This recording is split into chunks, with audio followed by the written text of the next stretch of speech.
এটা হবে বাসন্তী পোলাও, কিন্তু চিকেন ফ্রাইড রাইস মাত্র 70 টাকা। আমি আমার মতো কিছু করতে চাই, কাউকে অতিক্রম করতে চাই না, কিন্তু ব্যতিক্রম কিছুটা করতে চাই। যেটা ভরপুর পাশে চিকেন ফ্রাইড রাইস, আর এই যে আলুর দম এরকম থেকে 3 পিস আলুতে চিকেন ফ্রাইড রাইস পড়বে মাত্র 50 টাকা, আর বাসন্তী পোলাও পড়বে মাত্র 45 টাকা। চারিদিকে তো এখন বিরিয়ানির ছড়াছড়ি, সেই জায়গায় আপনি একটু অন্যরকম চিকেন ফ্রাইড রাইস বিক্রি করছেন করে কেন? মনে হলো না যে আমরা বিরিয়ানি স্টার্ট করি?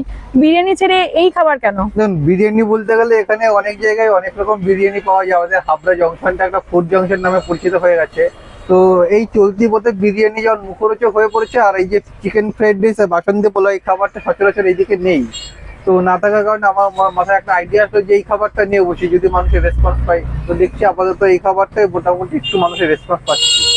তবে বিরিয়ানি নিই না তেমন না, অর্ডার করলে অবশ্যই দিই। যে কোনো অনুষ্ঠানে যে কোনো অর্ডার নেওয়া। বিরিয়ানিও পাওয়া যায়? হ্যাঁ, মানে সেটা অর্ডার করতে হবে। প্রতিদিন বসেন? প্রতিদিন।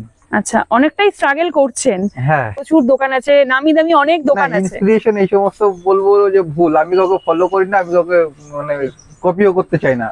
আমি আমার মতো কিছু করতে চাই, কাউকে অতিক্রম করতে চাই না, কিন্তু ব্যতিক্রম কিছুটা করতে চাই।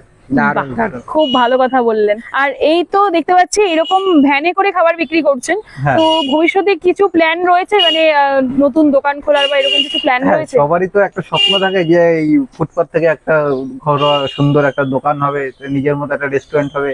তো আমারও একটা স্বপ্ন আছে, এখান থেকে আপাতত চেষ্টা করব আগামী দিনে উপরে ওঠার।